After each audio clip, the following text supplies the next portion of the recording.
going to show you how to check your grades in Canvas. So whenever you see this symbol by an assignment, it means that you have something missing. But the other pieces, if you know that you turn them in, just click on that. And what you'll see at the top is, instead of that submit button, where to check your grade. So this person got a 14 out of 15, and she can look at her rubric evaluation to determine how she did and see the marks that were made on 5 points, 4 points, and 5 points again on this rubric for the sketchbook. Another way to access it is to go to grades, and you'll see everything in one spot.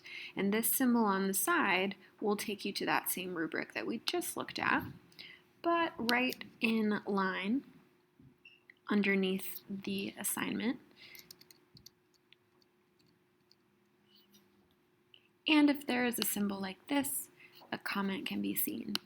So really important things to note so that you can access how you're progressing through our class. Thanks.